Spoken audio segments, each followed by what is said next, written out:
all right. We about to get in the word. Y'all ready to get in the word? Who got the Zondervan Bible Dictionary? I still got yours. Anybody got it? All right, let me get that up here.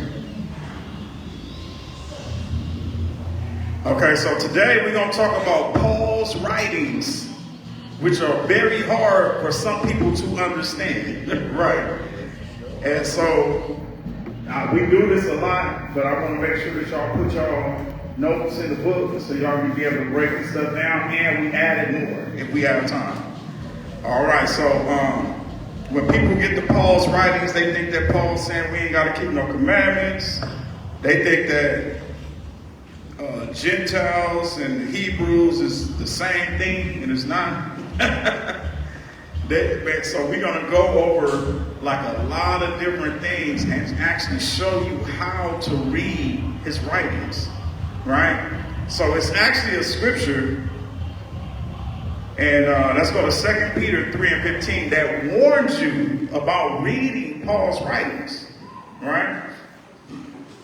So 2 Peter chapter 3 and verse 15 says, "And account that the long suffering of our Messiah is salvation, even as our beloved brother Paul also, according to the wisdom given unto him, has written unto you, as also in all his epistles, speaking in them of these things, in which are some things hard to be understood, which they that are unlearned and unstable rest, as they do also the other scriptures, unto their own destruction." So he said that it's very hard to understand, and for unlearned people that's unstable, this can cause what? Their own destruction. Right? What is after that? 17. "You therefore, beloved, seeing you know these things before, beware lest you also, being led away with the error of the wicked, fall from your own steadfastness, but grow in grace and in the knowledge of our Messiah and Savior, Yeshua Christ. To him be glory both now and forever." All right, so we got the warning, right? Everybody believe the Bible, right? So it's an actual warning about how we're supposed to read his writings. Okay, so now before we go into Paul's writings, a lot of people that, you got to understand that it's 400 years of information that's not in the King James Bible book. Did everybody here know that? 400 years of history gone, right? So do we have that history? Yes, we do. We have that history in the Apocrypha, right? Right? The Apocrypha is the 400 years of history that's not in the regular King James Version book.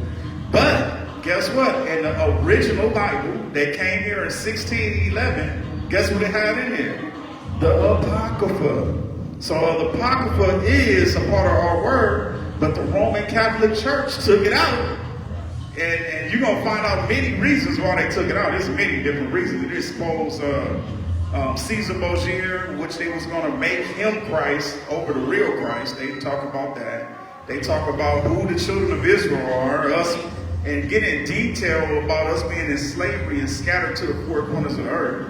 It's so many things. It go in, right? So now we're going to go to 2 Maccabees chapter 6, because when we get into Paul's writings, we got to get in our mind where the Hebrews was at this particular time, right?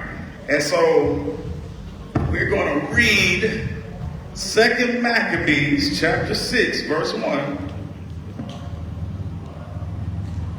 2 Maccabees chapter 6 and verse 1.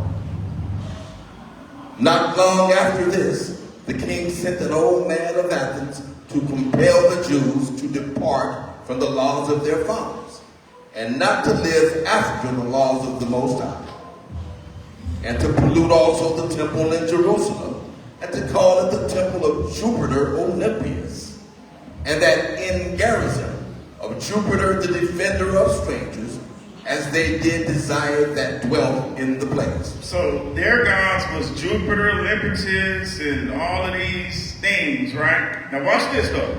Go ahead. Verse 3. The coming in of this mischief was sore and grievous to the people, for the temple was filled with riot and reveling by the Gentiles, who dallied with harlots and had to do with women within the circuit of the holy places, and besides that, brought in things that were not lawful. Okay, so this is the other nations bringing in defiled things into our temple, right? And so now watch this. The altar was also filled with profane things, which the law forbid. Neither was it lawful for a man to keep Sabbath days, or ancient fasts, or to profess himself at all to be a Jew. All right, so we couldn't keep no feast. We couldn't keep the holy days. So the real Jews couldn't even call themselves a Jew. Now, this was happening before Christ came. So you got to put that in your mind. That these are black people that look like me and you. That was the real Jews. And they could not even say they was a Jew. And they couldn't keep the Sabbath or the holy days. Right? So with them not professing themselves to be a Jew, what did they become? So if you couldn't be a Jew, what would you be? You'll be a Gentile, but you also will be a Greek, a Roman, or wherever you live at. That was going to be your nationality because they took your nationality away from you. Remember? So when we say, this is for the new people, when we say that we are a Jew or we are Israelite, we're not talking about a religion. We're talking about a nationality. The reason why we say we are Jew is because we're from the tribe of Judah. Right? The reason why we say we're Israelite is because we come from the bloodline of Abraham, Isaac, and Jacob, and they are called the Israelites. Nobody can just come in, just like another nation, just come on in and just say they're Israelite because it's a bloodline, it's a blood right. You know what I'm saying?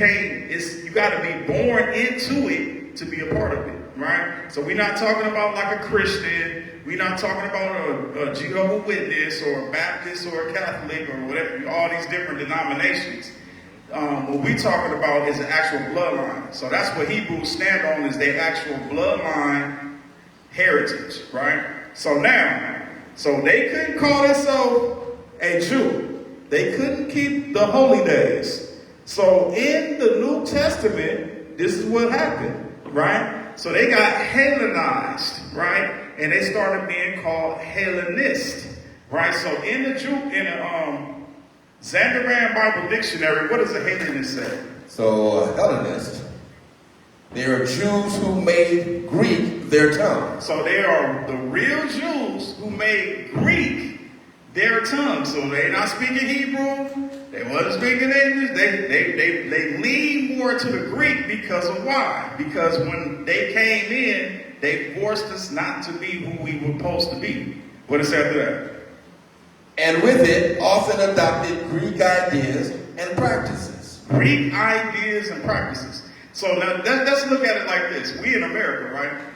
And a lot of our people don't know that their real heritage. So when you're doing Christmas, Thanksgiving, we look at y'all like Hellenists. Because we like, dang, they really don't understand, and they're taking on other people's practices, right?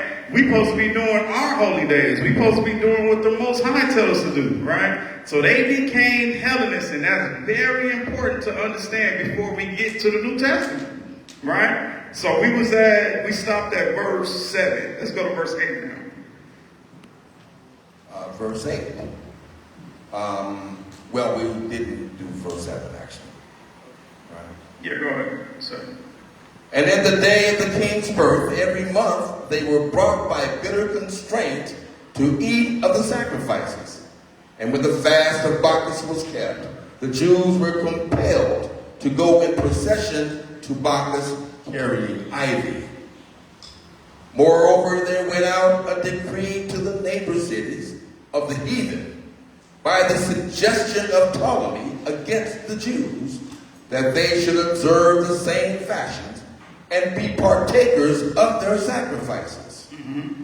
And whoso would not conform themselves to the manners of the Gentiles should be put to death. All right, so now it went to a whole nother level. If they didn't do it, what was going to happen to them?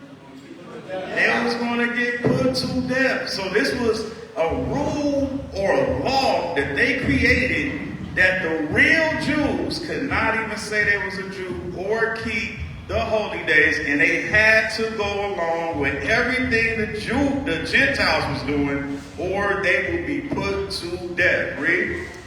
Then might a man have seen the present misery. For there were 2 women brought who had circumcised their children. So 2 women circumcised their sons. What happened to them? Whom when they had openly led round about the city, the babes handing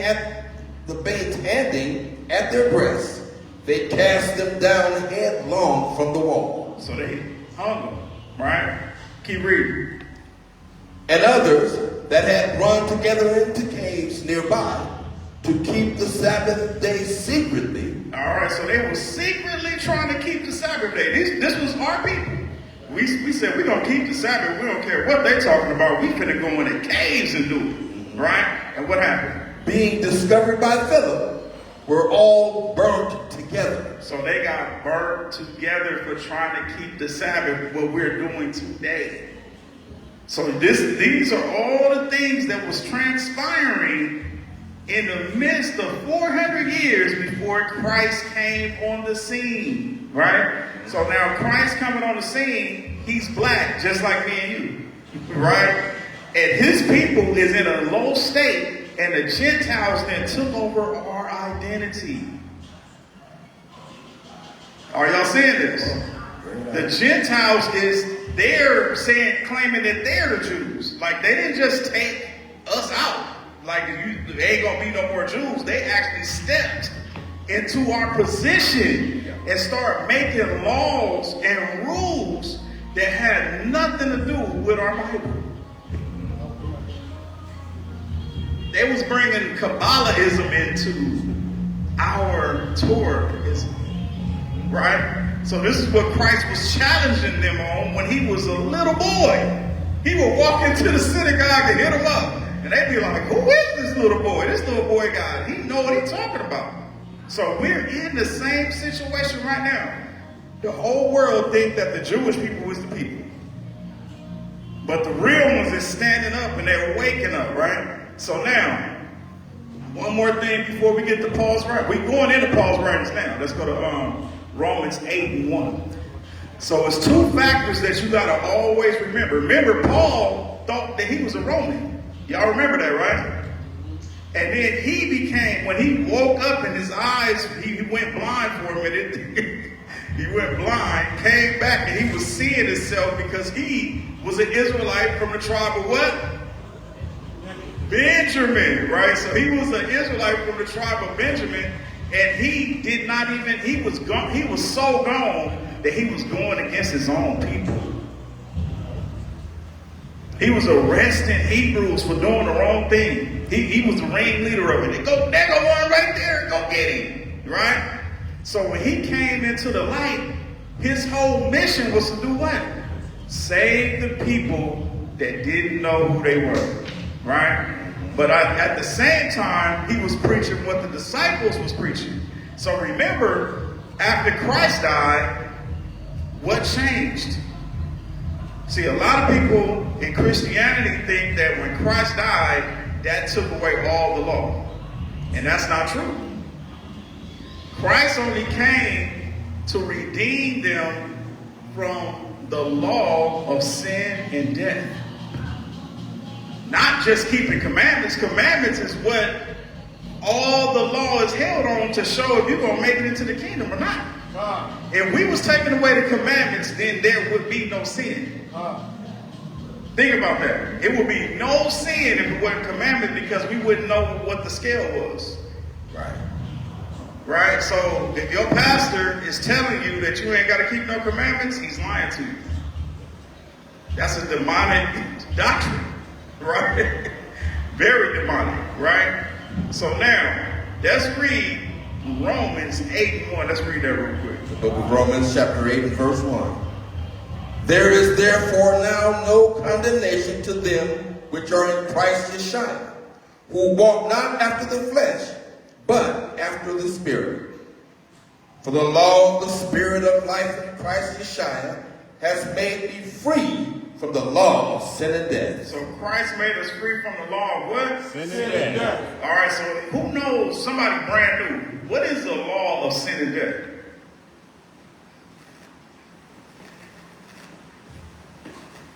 Anybody know what the law of sin and death? I'm going to ask y'all now. Anybody? Except Solomon and Lil Kazak and Akari, because they already ready to do it. Anybody else? What is the law? Let's go with Shemaiah. Break the law and no say you die. You break the law and what? You get killed. You get killed? How? Okay. All right, go ahead, little man. Yep, there it is. Solomon told you, he whispered it to you. So the law of sin and death is being stoned after you sin. That was the law, right? Christ redeemed us. He made us free from that. Why would Christ make us free from that? He made us free from that because people was using that law to kill innocent people. The Most High wanted to take that law back to where he put it in his hands and not man's hands, having the power over death. Right? They could just kill you. Somebody could lie on you and say you broke the Shabbat. And then you standing in a circle, they about to stone you to death. And you're like, wait a minute, I didn't even break the Sabbath. But the dude lied on you because he don't like you. Right? Remember when the woman was about to get stoned and Christ stopped it? Christ wasn't against people being stoned. He stopped it because they was doing it wrong. If she committed adultery, guess what? The law says it's supposed to be both of them there.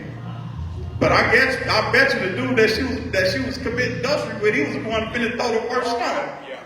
Before my wife find out. Let me make sure I throw this rock and hit her right in the head. And Christ stopped everything. Whoever have sinned, who have not sinned, cast the first stone. And they couldn't do it. Right? So now Christ became the spiritual high priest because we don't have priests right now. Right? Anybody here think they're priests? I'm just throwing it out there because I know Hebrews be putting priests on their name. My name is Prince Ben Yehuda the Great. And they feel like they're a real priest. We can be priests, but we're not doing priestly things. I guarantee you that. We're not sacrificing to the Most High. So the sacrificing went away with what? How did the sacrificing go away?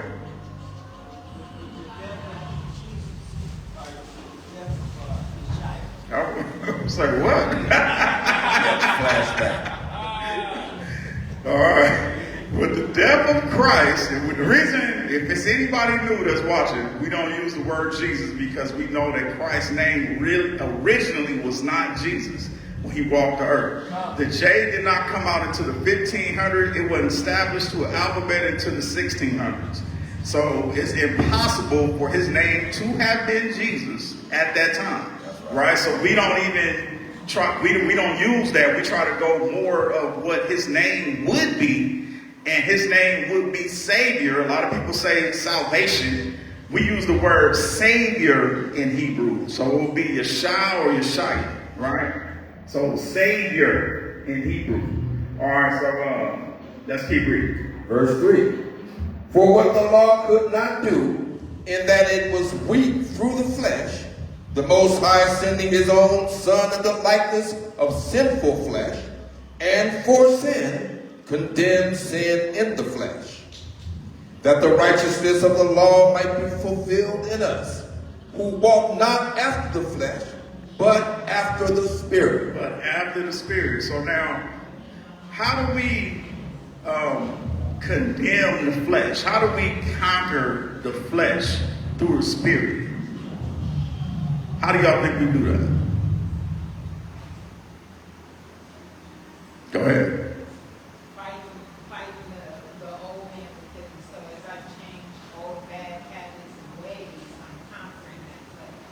Okay. Okay. What else? Anybody can speak now. When I was saying, coming around, Except for Mario. No, I'm just playing. Go ahead. when I was coming around the corner and I seen Elder, and I knew what he was pretty much doing after I said Shabbat. So, pray without ceasing. That's what Okay. What else? You got something to say, bro? I see you pop out like I thought you was gonna throw that finger up. All right, so look, the first thing that you got to do is repent. Second thing you got to do is get your sins washed away. The third thing you got to do is be consistent in your walk daily. That's what Sapphira came in at. Being able to conquer sin through the flesh, right? Meaning that you're going to conquer it in your mind before you even affects the flesh.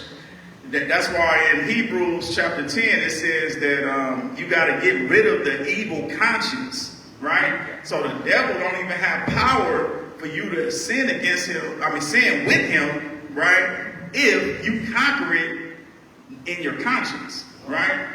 All right. So now we kind of got the ground kind of leveled now. Now remember, Christ came to be the spiritual high priest, the mediator between us and the Most High, because we had priests on the earth, right?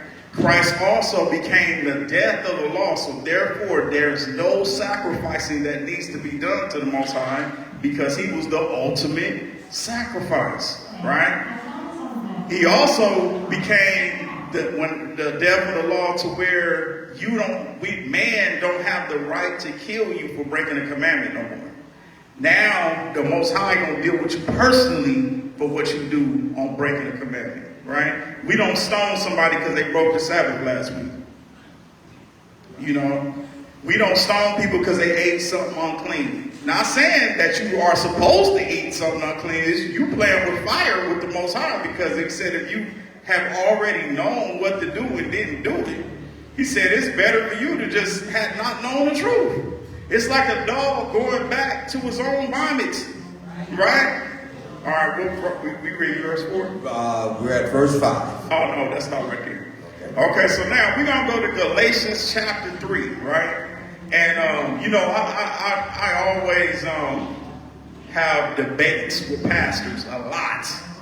Or, I go in a church and there'd be a whole bunch of pastors and deacons. And this is one of the first chapters that they try to run to try to prove that we don't have to keep no laws no more, right? That they can do what they want to do, basically. The reason why people go to church on Sunday is because of what? Constantine. You can look this up on all the people that's watching. Go on your phone right now. Go to Google and say, who changed the Sabbath day to the first day of the week? Because the Sabbath day is actually supposed to be on the seventh day of the week. It is a weekly cycle that never changes. And that's why you can't use the moon to get your Sabbaths, because the weekly comes from the sun. The moon is monthly, right? So you have a monthly count and you have a solar count. And the solar count never changes. It's crazy to hear people say, I don't know what tomorrow gonna be, so I gotta go look at the moon. We gotta find out what the Sabbath gonna be next week, because it was Tuesday, now it's gonna be Wednesday next month. Remember, the Sabbath is in a cycle that never ends. 1, 2, 3, 4, 5, 6, 7. 1, 2, 3, 4, 5, 6, 7. 1, 2, 3, 4, 5, 6, 7. And then you have a moon count that brings in the holy days. Right? Okay, so now, Galatians chapter 3 is one of the ones that they use the most. So we're going to use this and we're going to break it down. So let's find out what Galatians 3 is talking about. Galatians chapter 3 and verse 1. O foolish Galatians, who has bewitched you, that you should not obey the truth, before whose eyes Yeshua Christ has been evidently set forth, crucified among you. This only will I learn of you. Received you the Spirit by the works of the law, or by the hearing of faith? So he said, did you receive the Spirit by the works of the law, or by the hearing of faith? Read. Are you so foolish? Having begun in the Spirit, are you now made perfect by the flesh? Have you suffered so many things in vain, if it be yet in vain? He therefore that ministers to you the Spirit, and works miracles among you, does he it by the works of the law, or by the hearing of faith? All right, so if we was to do miracles, right, would it come from the works of the law or by faith? Faith. Why?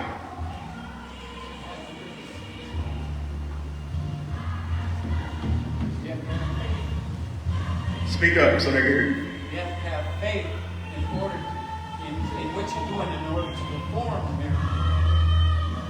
So you got to have faith in what you're doing to perform the miracle. All right, anybody else?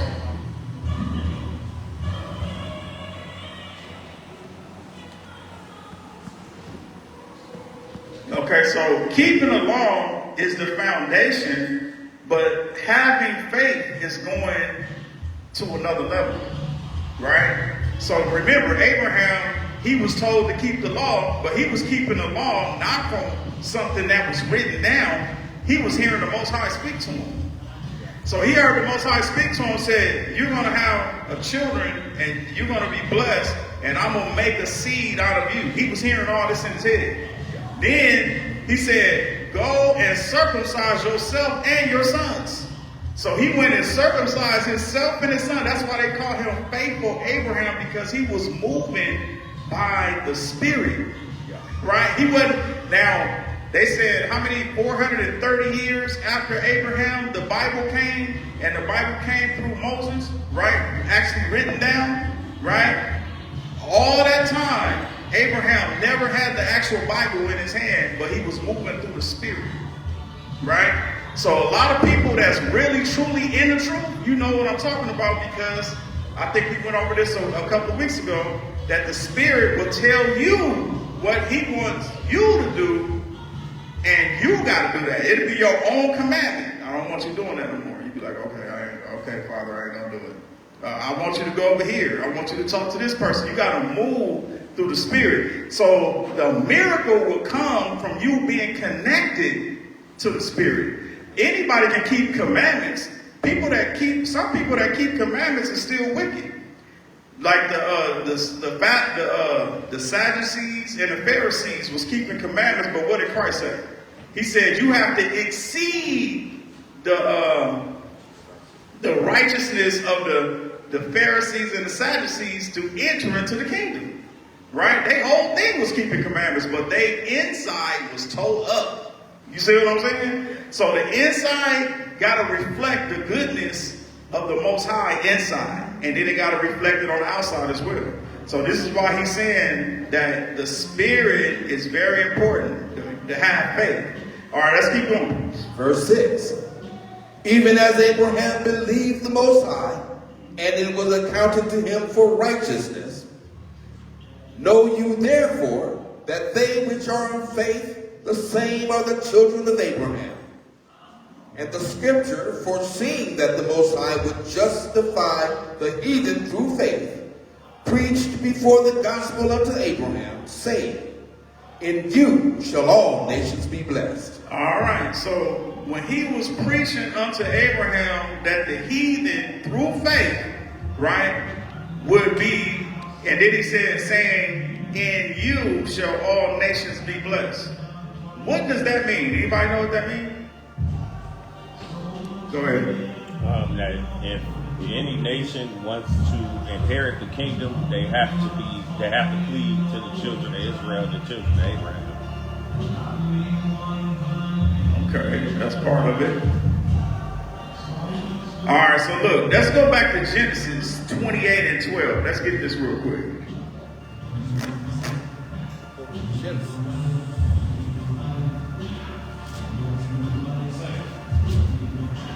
Genesis 28, verse 12.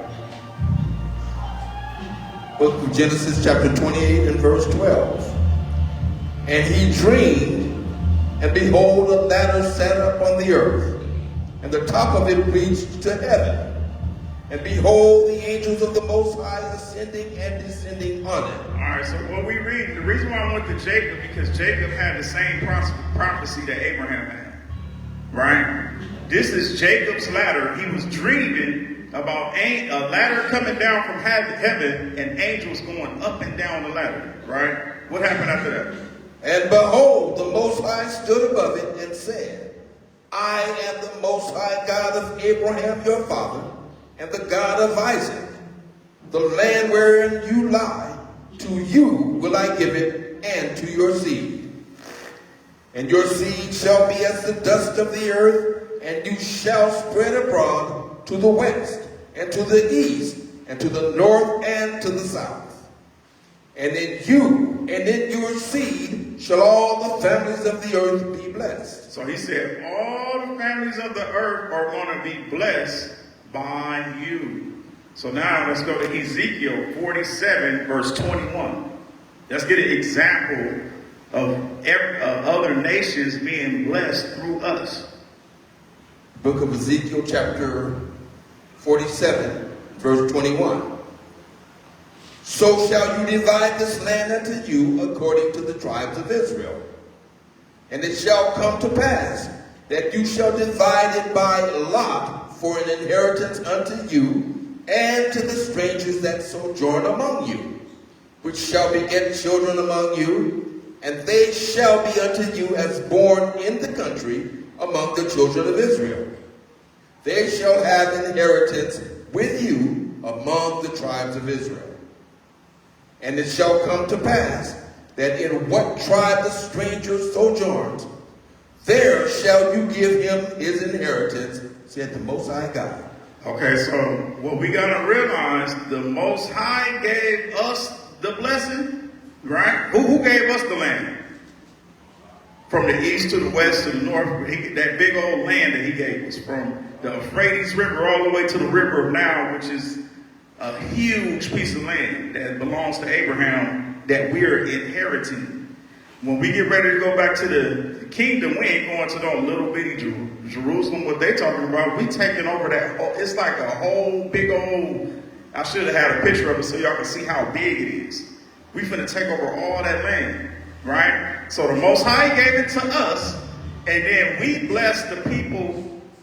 The people get blessed through us. So that's how the prophecy gonna go. The prophecy is gonna go, all the other nations that make it, that want to serve the Most High, they will be blessed through us, right? All right, so that's what he was talking about in that verse, right? Let's go to Zechariah 14:15.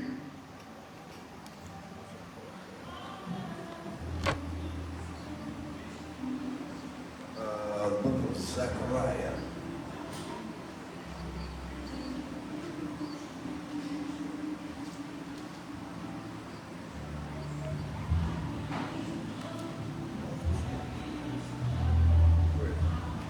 And it shall come to pass that every one that is left of all the nations which come against Jerusalem shall even go up from year to year to worship the King, the Most High of hosts, and to keep the Feast of Tabernacles. So they would have to come and keep what?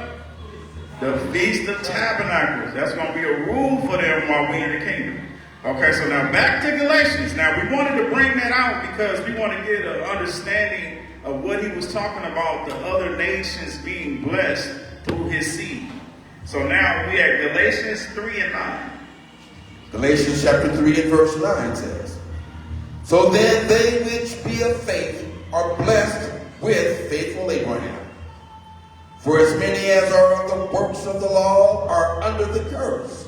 For it is written, Cursed is everyone that continues not in all things. Go back to verse 8. Verse 8.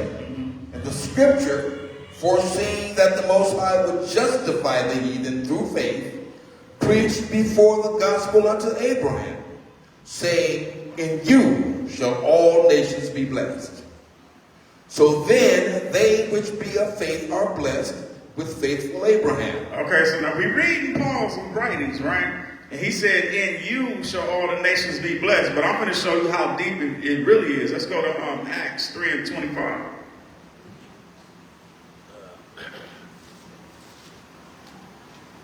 The book of Acts, chapter 3, and verse 25.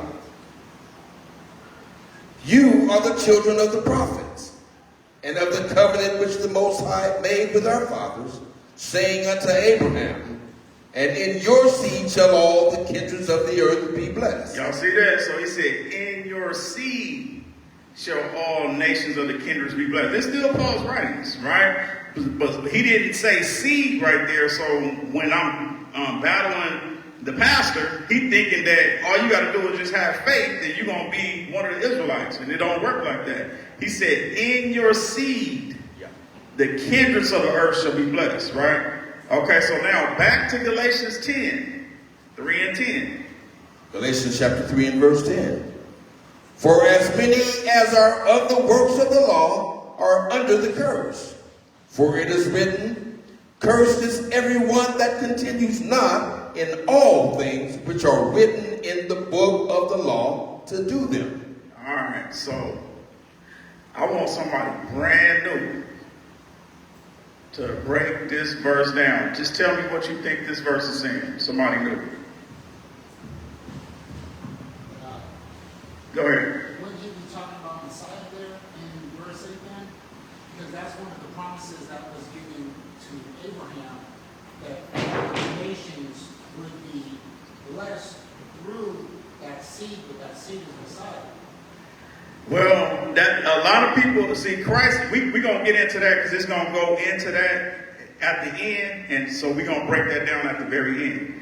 Now, the seed is not, Christ is a part of the seed.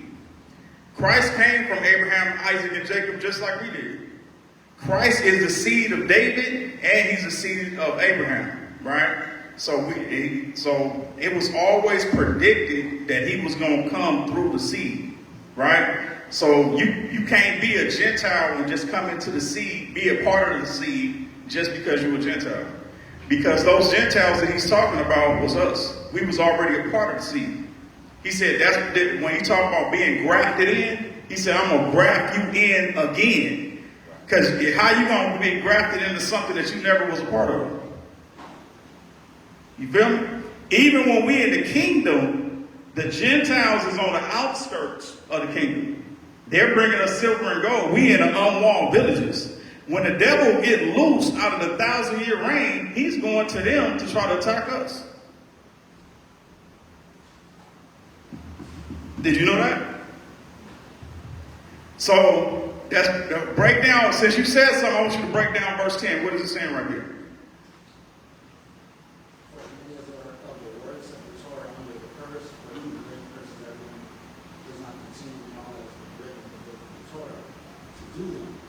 Right, so he's trying to explain to them that if they wanted to keep only the works of the Torah without having belief, then they have to be under the curse of the Torah, then belief would free them.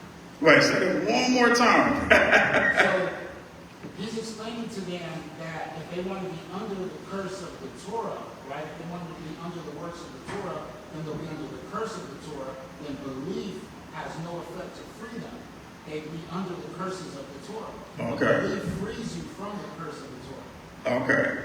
All right. So now, anybody else want to say anything before we break it down? Anybody else? Okay. All right. So let's read this one more time. Read it again, Elder. Verse 10. For as many as are of the works of the law are under the curse. For it is written, cursed is everyone that continues not in all things which are written in the book of the law to do them. Okay, so one thing, Paul is not writing anything new. He wrote this from the Torah, right? And what he is saying is if you're not going to keep all of the law of the book, then you're going to go under a curse. And we're going to find out what that curse is going to be, right? So just to prove that Paul, he ain't writing nothing new, let's go to Deuteronomy chapter 27, verse 26.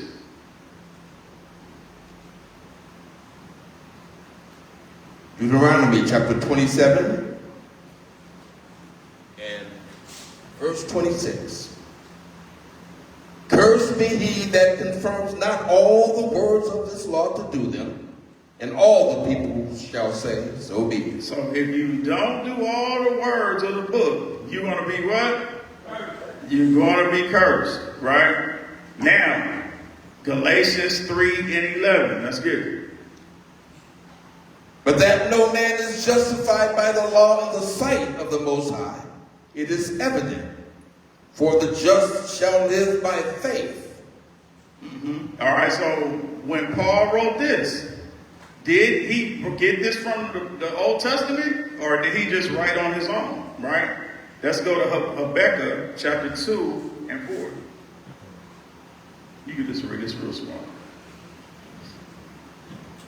Behold, his soul which is lifted up is not upright in him, but the just shall live by his faith. Okay, so another thing that people got to recognize, when the disciples was walking the earth, they didn't have the whole Bible. They didn't have no New Testament in their hand, right? The New Testament was being created from what they was doing, from what they wrote, right? So Paul couldn't say, let me turn to John, and John couldn't say, let me turn to Matthew, and Matthew couldn't say, let me turn to whoever. You know what I'm saying? It didn't work like that. All they had was a Torah, so this is what he was writing about, right? So this is what we finding out. Like everything that he was talking about other prophets that brought it up. So now watch this.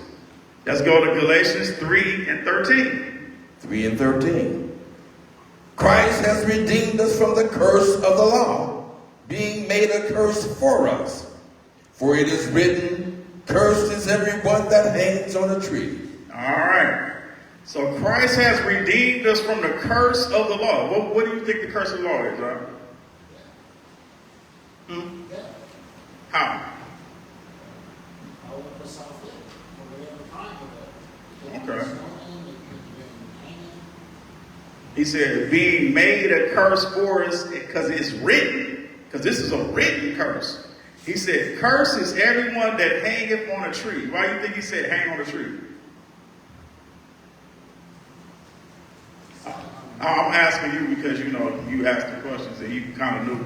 No. But doesn't 14 prove that it was Messiah that brought the nations in by belief, going back to verse 8? We're going to get into that in a minute. Let's stick to this part, then we get on that part. So what do you think that he said curses everyone that hang on a tree? Because Messiah hung on the tree. Okay. All right. So now let's find out what he meant by curses everyone that hang up on a tree. Let's go to Deuteronomy 21 and 18.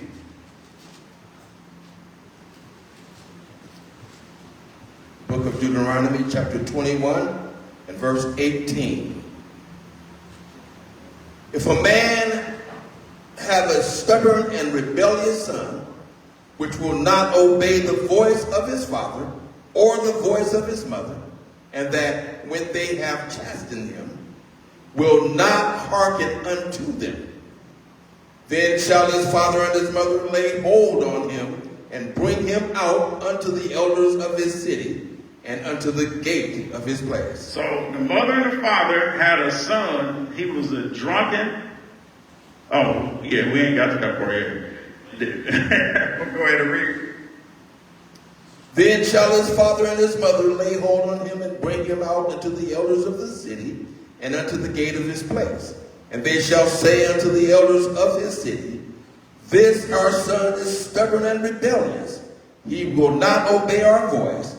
He is a glutton and a drunkard. And all the men of his city shall stone him with stones, that he die. So shall you put evil away from among you, and all Israel shall hear and fear. All right. So if you had a son he was a rebellious son, he was stubborn, and he was a glutton, right? They took him to the elders, right? The elders was the Levites. And then what did they end up doing to him? They stoned him to death, right? What does the next verse say? And if a man has committed a sin worthy of death, and he be put to death, and you hang him on a tree. Whoa. So after he gets stoned, he get what? Hung on a tree. He get hung on a tree. And what else? His body shall not remain all night upon the tree, but you shall in any way bury him that day. For he that is hanged is accursed of the Most High, that your land be not defiled, which the Most High your power gives you for an inheritance. All right. So now, Christ redeemed us from what? Being stoned and hang on a tree. And the body could not stay there all night, because if so, he said the land was going to be cursed. Yeah, the land will be defiled. So this is what Christ redeemed us from. That's why nobody is getting stoned. This is what the disciples is going around preaching. Like, we ain't got to stone nobody no more for not keeping the holy days and eating what they want to eat, because they are now in the hands of who? The Most High. Right? So now, back to Galatians 3 and 13. 3 and 13. Let's read it again. Christ has redeemed us from the curse of the law, being made a curse for us.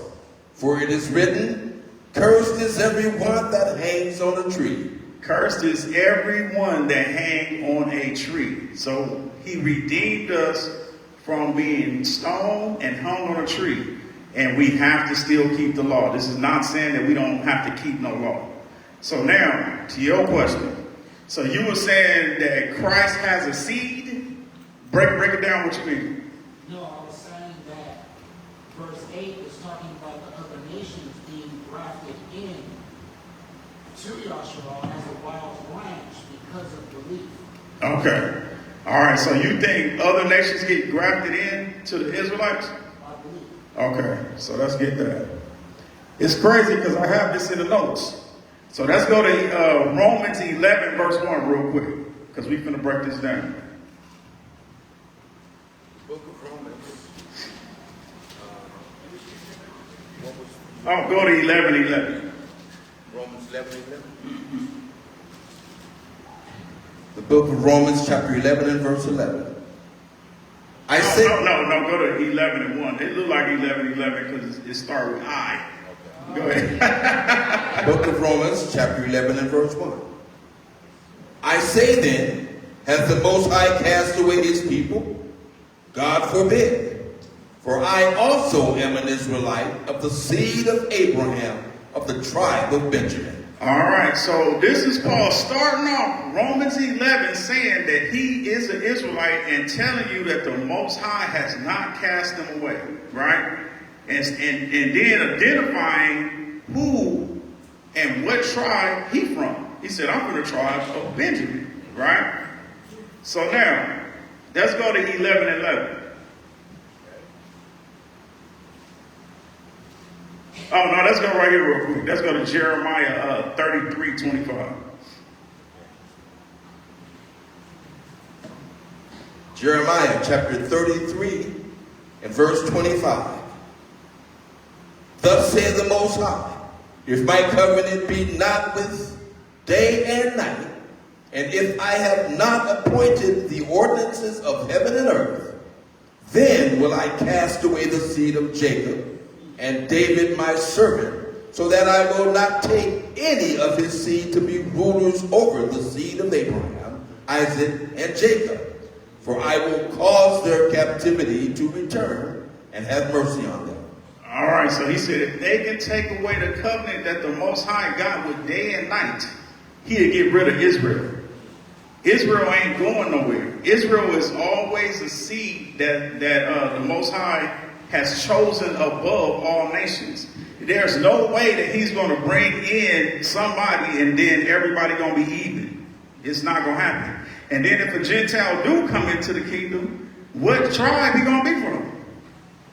If we get ready to walk through the gates, the 12 gates, what gate they walking in? They're not going to have a Gentile gate. It's only the 12 tribes of Israel gate, right? So now, we finna break it down though. Let's get deep. All right, so now, let's go to 11, Let's go to Romans 11:11. Okay. Book of Romans chapter 11, verse 11. I say then, have they stumbled that they should fall? Most High forbid. But rather through their fall, salvation is come unto the Gentiles, for to provoke them to jealousy. Now if the fall of them be the riches of the world, and the diminishing of them, the riches of the Gentiles, how much more their fullness? For I speak to you Gentiles, and as much as I am the apostle of the Gentiles, I magnify my office. All right, so everybody thinking that he talking about these are regular Gentiles, like regular Romans and regular Greeks. These are children of Israel. We're going to prove it. Let's keep going. 14. If by any means I may provoke to emulation them which are my flesh, and might save some of them. So he said, if by any means I provoke my emulation, them who are my what? My flesh. Them who are my what? So would a Roman or a Greek person be of his flesh? No. He's talking to his people. Let's keep going. For if the casting away of them be the reconciling of the world, what shall the receiving of them be but life from the dead? Read. For if the first fruit be holy, the lump is also holy. And if the root be holy, so are the branches. And if some of the branches be broken off. So some of the branches are what? Broken off. Broken off. Go ahead. And you, being a wild olive tree, were grafted in among them, and with them partake of the root and fatness of the olive tree. Okay, so let's find out who is the olive tree. That's what we got to find out. So let's go to Jeremiah chapter 11, verse 16. Who is the olive tree? Jeremiah chapter 11 and verse 16. The Most High called your name, a green olive tree, fair and of goodly fruit. With the noise of a great tumult he has kindled fire upon it, and the branches of it are broken. All right, so he said that the children of Israel, we're going to prove that these are the children of Israel. The next verse is going to tell us, but I'm going to tell you now that this is talking about the children of Israel being the wild olive tree, the green olive tree. He said a noise of a great tumult has broken the branches of the 12 tribes of Israel, right? What is this great tumult? What do y'all think this great tumult that broke the branches off? Right? What is breaking the branches off? Let's find out. Let's go to Psalms 83, verse 2.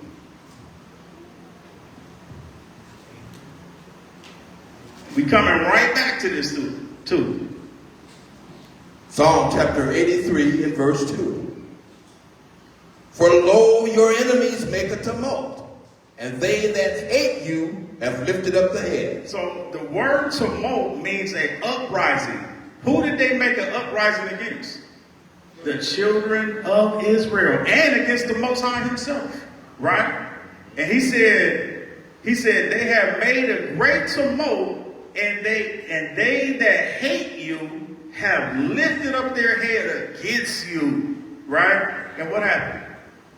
They have taken crafty counsel against your people and consulted against your hidden ones. So they have taken crafty counsel against the Most High's people, right? So this will be slavery, all kind of stuff that they didn't do to us, right? But what was their ultimate plan? Read. They have said, come and let us cut them off from being a nation, that the name of Israel may be no more in remembrance. And this is how they became the broken branches. When we came on the slave ships, they took away our name, our heritage, our language. We was disconnected from the root of the tree. The root of the tree was the Messiah. The root of the tree was Abraham, Isaac, and Jacob. So we didn't even know our customs. We didn't know who we were. And some of us still to this day don't know who they are because of this great tumult.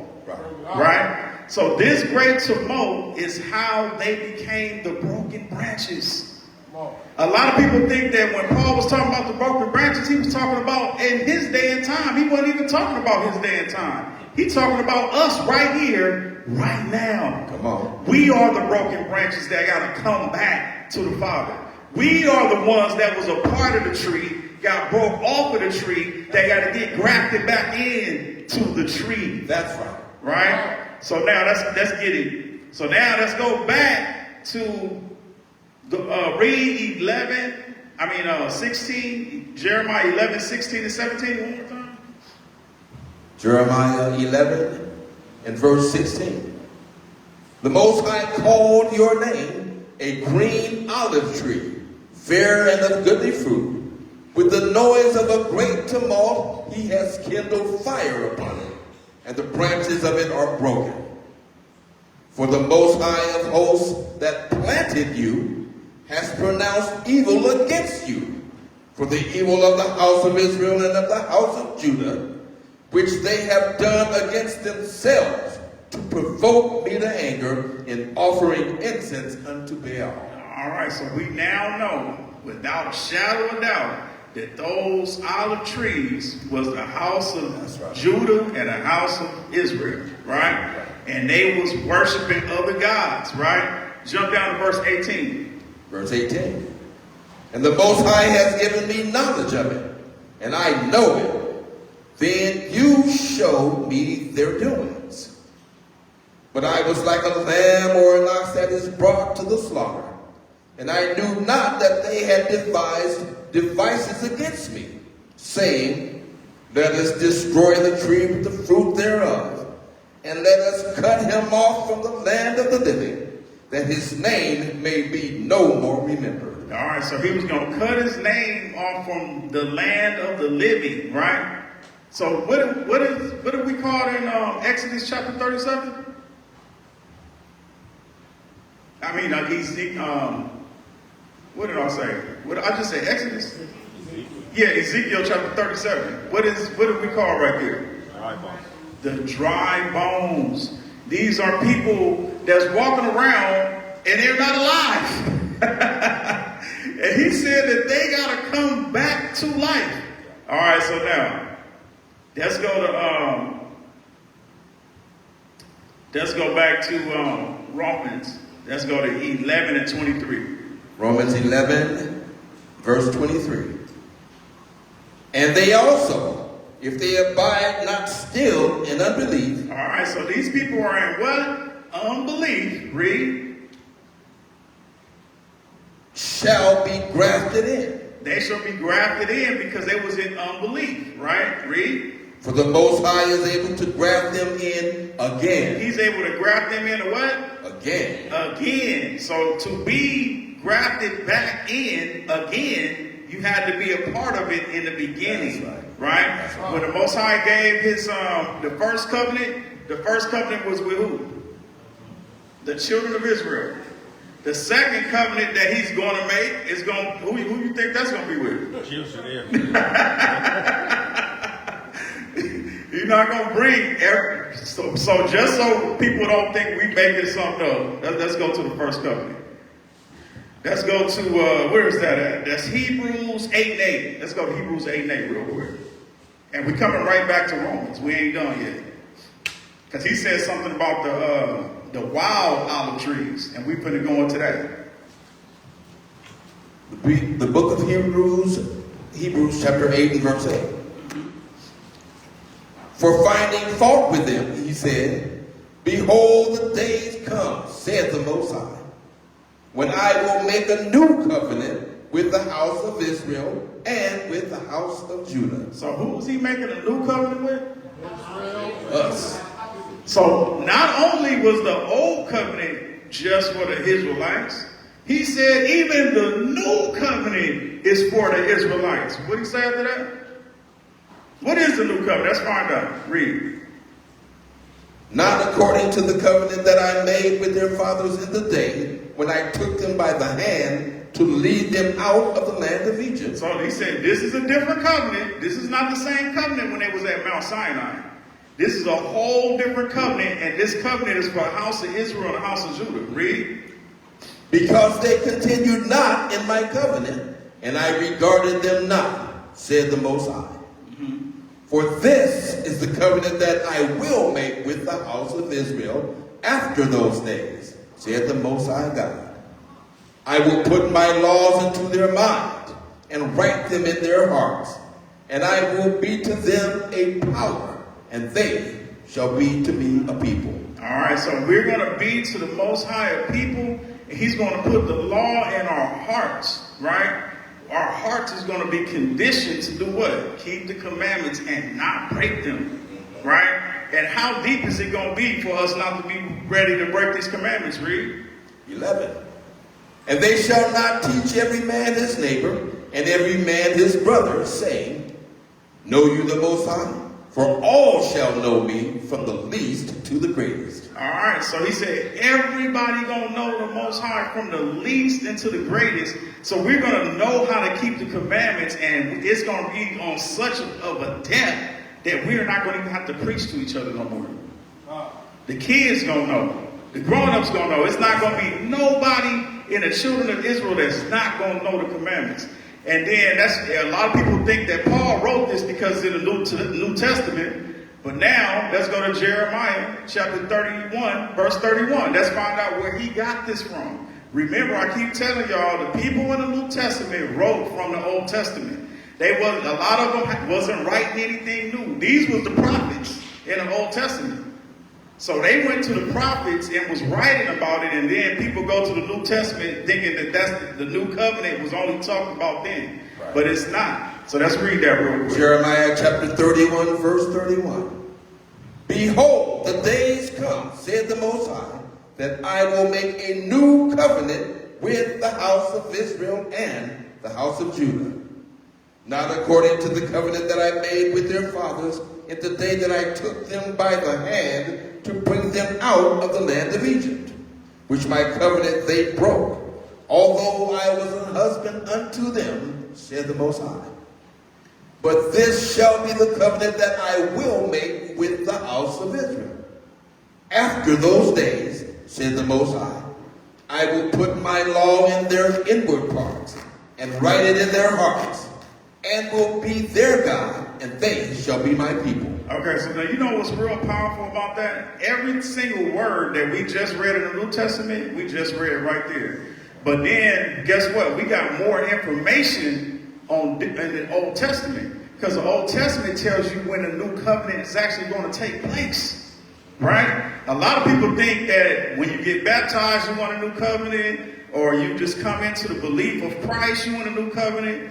But the new covenant is actually something that's going to take place after we make it into the kingdom. Right? Now, we have pieces of it. Don't you know how he said it's a shadow of what's to come? Yeah. So when Christ died, he established the new covenant, but we haven't fully walked in it yet. Because we just read what the new covenant is. The new covenant is that we're not going to be able to teach. We don't have to teach nobody. We're going to all know the commandments. Mm-hmm. Right? That ain't took place yet. You can clearly see that because why? I'm teaching right now. Right. And do everybody know all the commandments to keep? In their heart right now? We applying them and we're building towards that, but it hasn't took place all the way yet. Right. All right, so just because we may have some naysayers, let me get this one verse right here.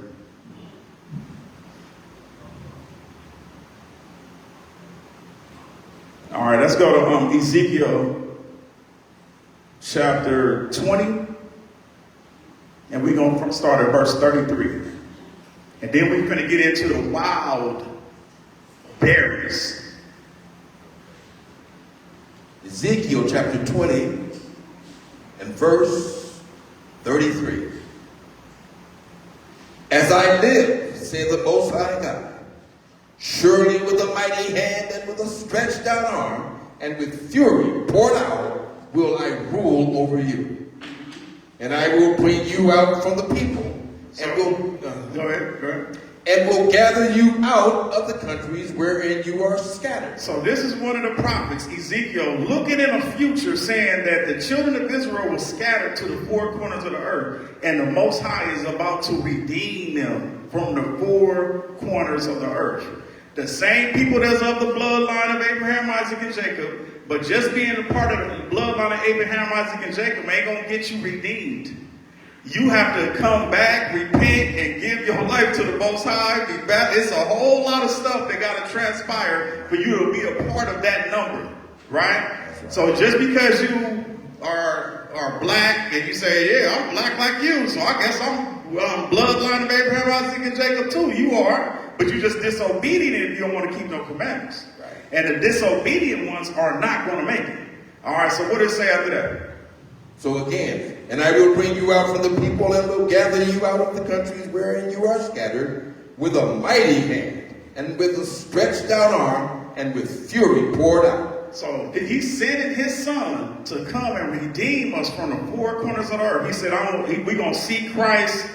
The horn's going to start blowing. Christ's going to come. And then the angels shall gather the 12 tribes of Israel from the four corners of the earth. What does it say after that? And I will bring you into the wilderness of the people, and there will I plead with you face to face. So he's going to bring us into the wilderness, the same wilderness that we was in the last time, right? Of the people. And he's going to plead with us face to face and say what?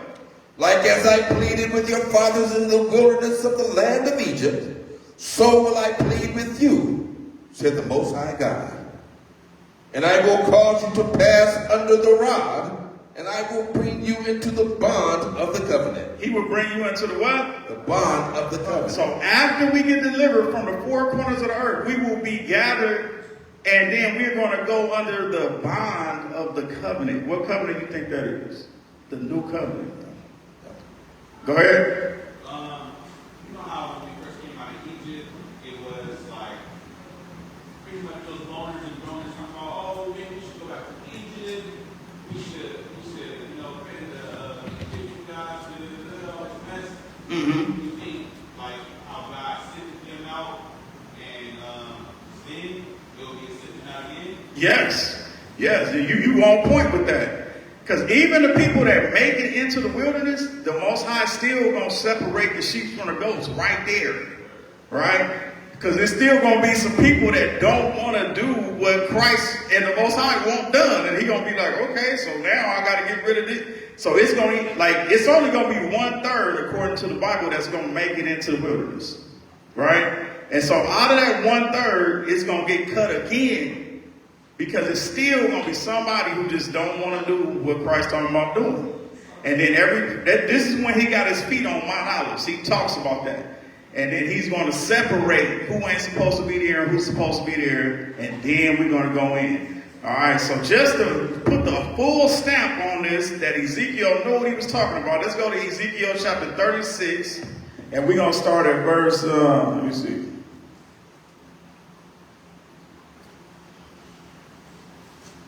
We're going to get the whole story right here. This is your story, so-called black people. We're going to start at verse 16. Let's read our story real quick. Ezekiel chapter 36 and verse 16.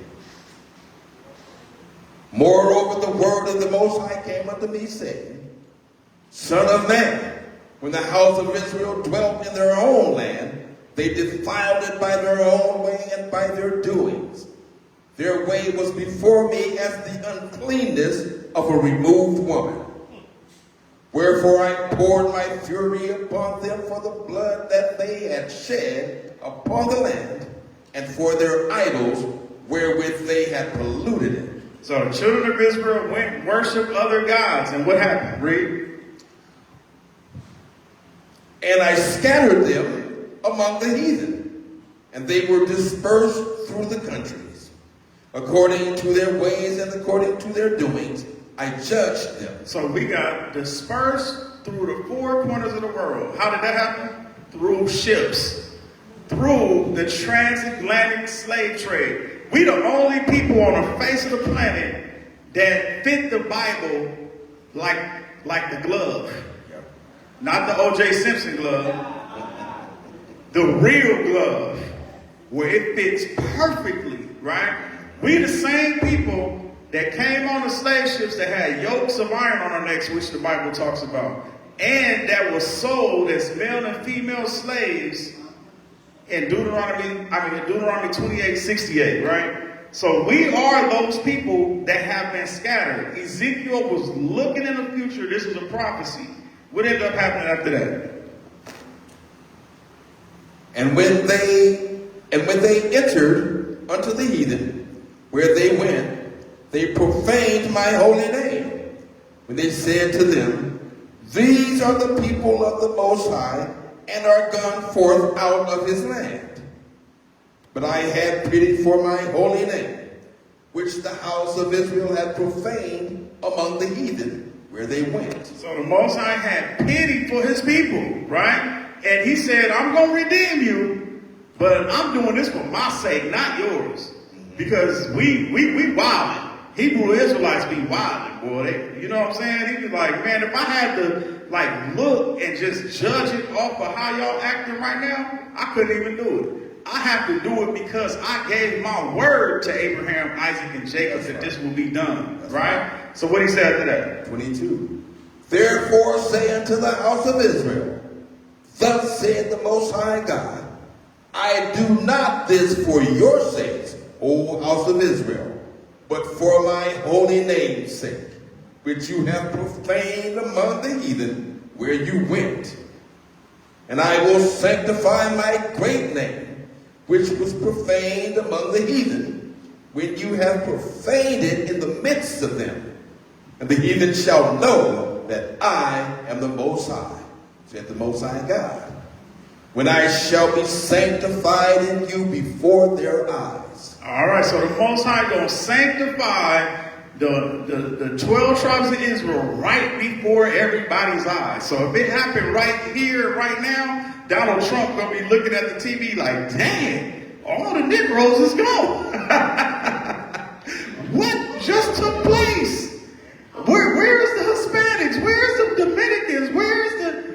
Where are these people? They gone. They got sanctified right before your eyes. What's going to happen after that? For I will take you from among the heathen and gather you out of all countries and will bring you into your own land. So he's going to bring us into our own land. Read. Then will I sprinkle clean water upon you. Uh-oh. So we're going to get baptized again. And you shall be clean. And you shall be what? Clean. You're going to be clean from the baptism, right? Mm-hmm. And then what's going to happen from this particular baptism that we're going to get? You shall be clean from all your filthiness, and from all your idols will I cleanse you. Mm-hmm. A new heart also will I give you, and a new spirit will I put within you. Guess what that is, y'all? The new covenant. After you get redeemed. But see, people want to make up the new covenant and make it what they want it to be. Oh man, new covenant is I ain't got to keep no commandments. New covenant is I can go to church on Sunday, I can eat what I want to eat. The new covenant is I ain't got to wear no fringes. I'm under the new covenant. They make the new covenant an excuse to do what? Sin. Christ did not come to make the new covenant scapegoat to sin. Right? And everybody that believe that, they're going to come up short and they're not going to be on the list. You're not going to be on the list. Just because you think with the new covenant saying everybody going to be the same. That is not what the Most High, why would the Most High make everybody the same when he sent us through slavery because we broke the commandments? We the only ones under the covenant. We the only ones got to get redeemed from the covenant. Right. But he going to save the whole world? Donald Trump in his last days going to be like, okay, Father, I believe in you now. He going to be over there with us in the wilderness, sitting right there with us. Come on. It's a punishment that got to go forth on them, just like a punishment had to go forth on us. You know how nice and sweet and innocent our people was when they was getting on them slave ships? Can you imagine a little girl that was 8 years old getting raped and mutilated by these slave masters? I was in Jackson, Mississippi, and they told me the most horrific story, and I got it on tape, about this little girl. She was 9 years old, and they wanted to stick different stuff up her, right? And then they sent her from all these different plantations, and it was like a joke to see what she could take inside of her, right? As a joke. And you know how innocent she was? And she had to go under this punishment. So you really think that they're going to escape their punishment? They got a punishment to go through just like we had a punishment to go through. And this is why, you know, they live in the life that they live now. They got all of the benefits that they feel that they have. But the Most High is about to reverse all of that. We the ones that need the redemption, right? So what does it say after that? And I will take away the stony heart out of your flesh, and I will give you a heart of flesh. And I will put my spirit within you, and cause you to walk in my statutes, and you shall keep my judgments and do them. All right, so when he put this new spirit in us, this new spirit is for us to do what? Keep them laws and statutes. The holy day is still going to be there. We just read that he's going to make the Gentiles come to the Tent of Tabernacles. They got to. Right? Okay, so now let's break down the wild olives. All right, so let's go back to Romans 11 and 17. Romans chapter 11 and verse 17. And if some of the branches be broken off, and you, being a wild olive tree, were grafted in among them, and with them partakers of the root and fatness of the olive tree. Okay, so it said wild olive tree, right? So when we look up that word wild in the scripture, in the definition, and it's G1636. It says an olive that is a tree, an olive, a berry, or a tree, right? So an olive can also be a what? A berry, right?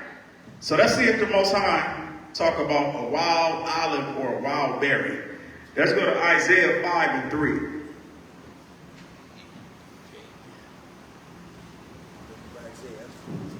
Chapter 5. Chapter 5, verse 3. And now, O inhabitants of Jerusalem and men of Judah, judge, I pray you, between me and my vineyard. Okay, so the Most High has a what? A vineyard. Read. What could have been done more to my vineyard that I have not done in it? Wherefore, when I looked that it should bring forth grapes, brought it forth wild grapes. It brought forth what? Wild grapes. Read. And now go to. I will tell you what I will do to my vineyard. I will take away the hedge thereof, and it shall be eaten up, and break down the wall thereof, and it shall be trodden down. Okay, so when we look up the word grapes, right? Guess what it says? Poison berries, wild grapes. So the word grapes, wild olives is the wild berries. Both of those names are interchangeable, right? So now let's keep reading. Let's find out who are these wild berries or wild olives. Verse 6. And I will lay it waste. It shall not be pruned, nor digged. But there shall come up briars and thorns. I will also command the clouds that they rain no more upon it. For the vineyard of the Most High host is the house of Israel. Wait. There it is. Wait. So who is these wild berries or wild olives? House of Israel. The house of Israel. These ain't no other nations. Now we're going to show you what's going to happen with the other nations since we're on this topic. But those wild berries, those wild olives are the children of Israel. What is that? And the men of Judah his pleasant plant. And he looked for judgment, but behold oppression, for righteousness, but behold a cry. Woe unto them that join house to house, that lay field to field, till there be no place, that they may be placed alone in the midst of the earth. In mine ears, said the Most High of hosts, of a truth many houses shall be desolate. All right, you can start right there. Okay, so let's find out how it's going to happen with the other nations with us waking up, right? So let's go to Zechariah chapter 8.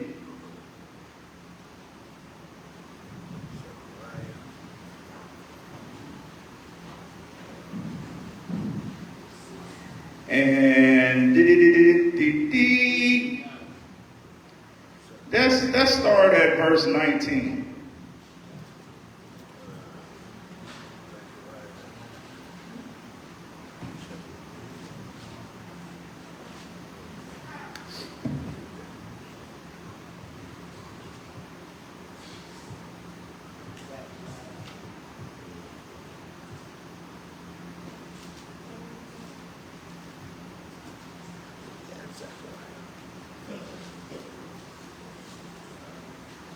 What was the chapter? 8 and 19. Book of Zechariah chapter 8 and verse 19. Thus said the Most High of hosts, the fast of the 4th month, and the fast of the 5th, and the fast of the 7th, and the fast of the 10th shall be to the house of Judah joy and gladness and cheerful feasts. Therefore love the truth and peace. Thus said the Most High of hosts, it shall yet come to pass that there shall come people and the inhabitants of many cities, and the inhabitants of one city shall go to another, saying, let us go speedily to pray before the Most High, and to seek the Most High of hosts. I will go also. All right, so it's going to be many people and nations saying they want to go to the Most High, right? Hey, I don't want to worship Allah no more. I don't want to be over here doing Buddhism or over here doing yoga. I want to worship the Most High. These are the other nations, right? What's going to happen? Yea, many people and strong nations shall come to seek the Most High of hosts in Jerusalem, and to pray before the Most High. Thus said the Most High of hosts, in those days it shall come to pass that 10 men shall take hold out of all languages of the nations, even shall take hold of the skirt of him that is a Jew, saying, we will go with you, for we have heard that the Most High is with you. All right, so they're going to go with us because they know that the Most High is with us. And then they said the skirt of him that's a Jew, right? Meaning they're going to be grabbing them fringes, right? So remember the lady that she wanted to be healed and she grabbed the hem of Christ's garment? Guess what she really grabbed? When you look up that word hem in the Greek, his fringes. So they're going to be following us. See, I don't know if some people ain't ready to lead like that. You know what I'm saying? But the Most High got to prepare you to be a leader. We've been at the bottom so long, we can't even see ourselves being on the top level of the whole entire world. The Most High is bringing us to the top of the world so we can show the whole world how to serve the Most High. That's what the whole purpose of Israel was for anyway. The Most High wants every nation to worship and to praise him, but he's going to do it through his own people. He said, out of all the nations of the earth, you only have I known. Right? So the Most High deals with us directly. Right? He deals with us directly. Even in, let's go here real quick. Let's go to Romans 9 and verse 4. The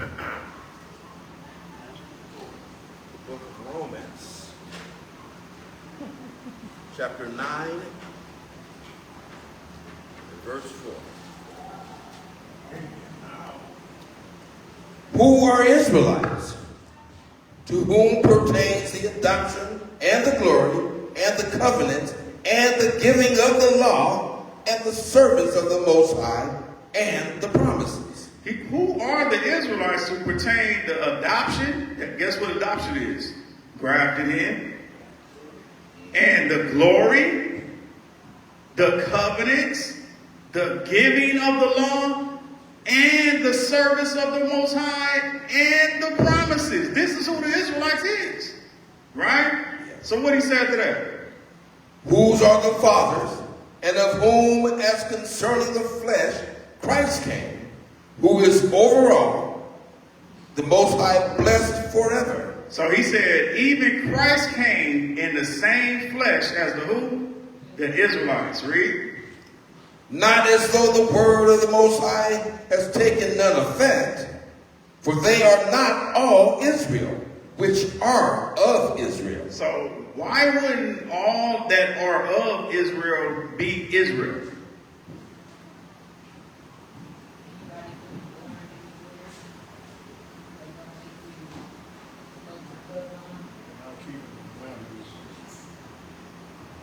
If you don't keep the commandments and you under the bloodline, you still considered an Israelite. That's why I say anybody can be born in.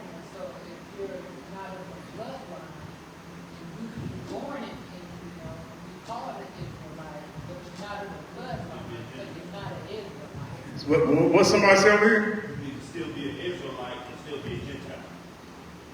By not keeping the commandments, basically.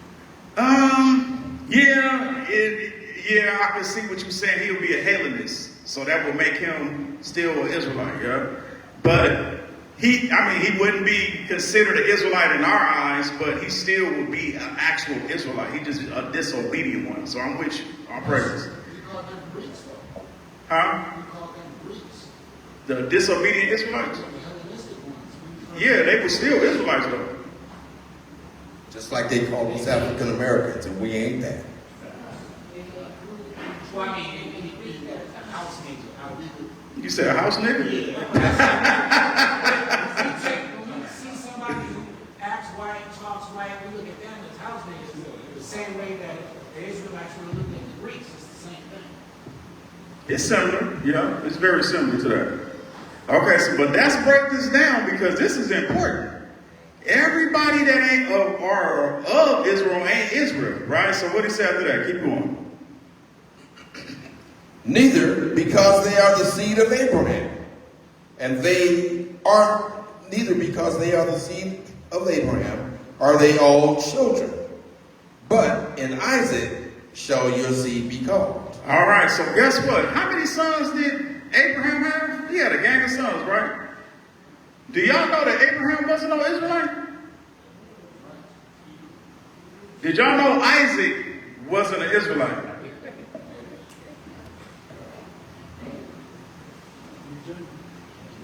Are y'all seeing it now? So they was among Israel, but they wasn't Israelites. They was considered Hebrews only, but not Hebrew Israelites. What makes you a Hebrew Israelite, you got to come through the seed of who? Jacob. Jacob, his kids was considered Israelites, right? So if you didn't come through that seed, you wouldn't be considered an Israelite. But now Abraham was a Hebrew, Isaac was a Hebrew, and Jacob was a Hebrew. But his Jacob's kids was Israelites, right? And he also made Jacob an Israelite too, because remember he was wrestling with the angel, and he said, I'm going to call you Israel, right? All right, so now, let's keep going. Verse 8. That is, they which are the children of the flesh, these are not the children of the Most High, but the children of the promise are counted for the seed. So he said, the children of the promise are counted by the what? Seed. So what does that mean, y'all? The children of the promise are counted by the seed. Y'all know what that word seed means? It means sperma. It means a real sperm. So you got to come from the sperm of Abraham, Isaac, and Jacob to be counted for the seed. Right? Now, let's keep going. Verse 9. For this is the word of promise. At this time will I come, and Sarah shall have a son. And not only this, but when Rebekah also had conceived by one, even by our father Isaac, for the children being not yet born, neither having done any good or evil, that the purpose of the Most High according to election might stand, not of works, but of him that called. All right, so now Esau and Jacob is about to be born, and they was what? They was twins, right? But one of them is being judged before he did any good or evil, before he even came out the womb. He was already judged. Right? And what it said after that? It was said unto her, the elder shall serve the younger. As it is written, Jacob have I loved, but Esau have I hated. All right, so he said he loved one and hated the other, right? So some people try to put the Most High in a box where he can't say, I don't like you, right? He can say that, because if he gave you the right to say that you could say that you don't like somebody, you think you're going to have more power than the Most High? So he said, I loved one and hated the other, right? And what is after that? What shall we say then? Is there unrighteousness with the Most High? God forbid. So is there any unrighteousness in the Most High because he hated the other one? He said, God forbid. What he said after that? For he said to Moses, I will have mercy on whom I will have mercy, and I will have compassion on whom I will have compassion. Read. So then it is not of him that wills, nor of him that runs, but of the Most High that shows mercy. Read. For the scripture said unto Pharaoh, even for this same purpose have I raised you up, that I might show my power in you, and that my name might be declared throughout all the earth. So when the Most High redeemed the children of Israel out of Egypt, he showed his power all through the earth, right? When he did that. Read. Therefore had he mercy on whom he will have mercy, and whom he will he hardens. You will say then unto me, why does he yet find fault? For who has resisted his will? Nay, but, O man, who art you that reply against the Most High? Shall the thing formed say to him that formed it, why have you made me thus? Has not the potter power over the clay, or the same lump to make one vessel unto honor, and another unto dishonor? What if the Most High, willing to show his wrath, and to make his power known, endured with much long suffering the vessels of wrath fitted to destruction, and that he might make known the riches of his glory on the vessels of mercy, which he had afore prepared unto his glory, even us, whom he has called, not of the Jews only, but also of the Gentiles.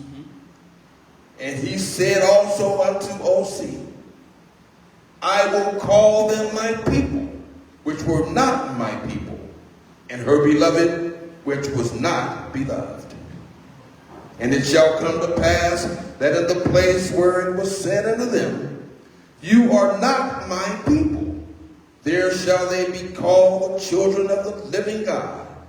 All right, so who are these Gentiles that he said that was called not his people, that will be called his people? Remember he said Hosea, right? Y'all seen he said, as he says in Hosea, right? He said Hosea, right? So let's go to Hosea and find out who these Gentiles in the last days will be. Are these regular Gentiles? Or are these the people that's counted by the seed? Right?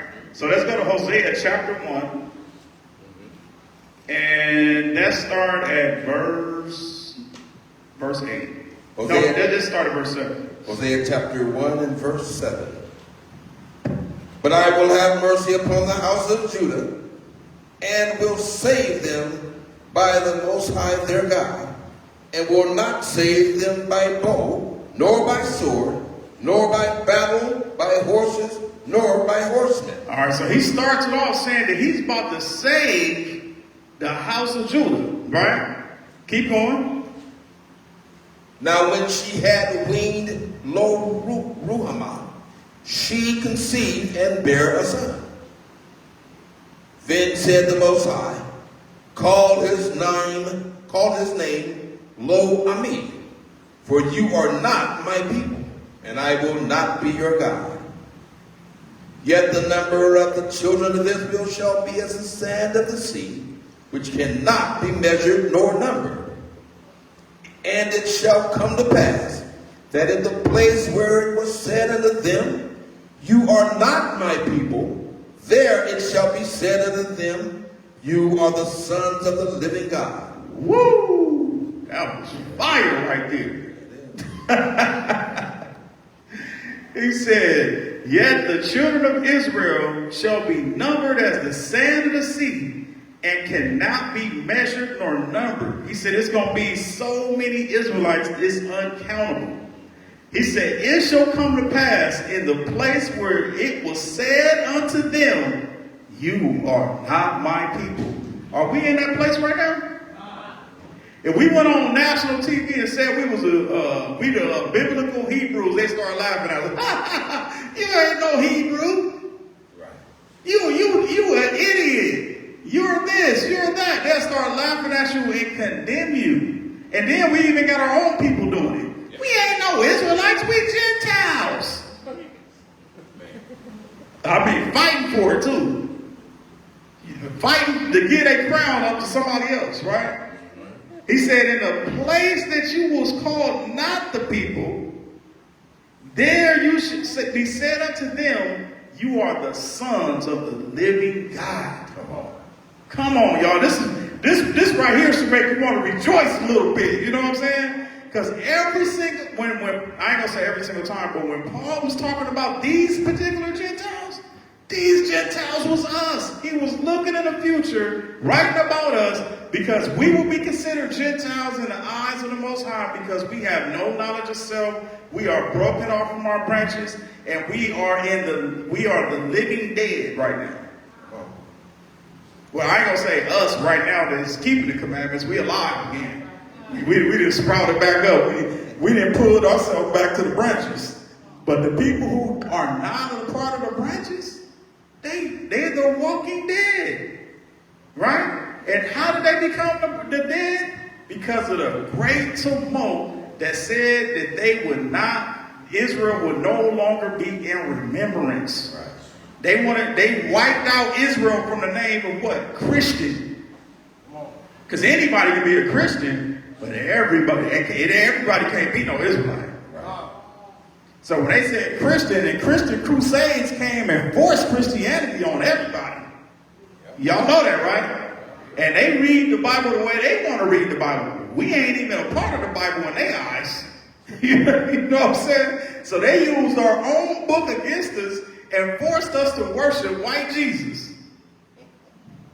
Right? And go to church on Sunday and not the Sabbath, because they don't want you to keep the law according to how it was commanded in the beginning. Right. Remember, in the 10 Commandments, this is the only commandment when he said remember. What's the only commandment that he said remember in the 10 Commandments?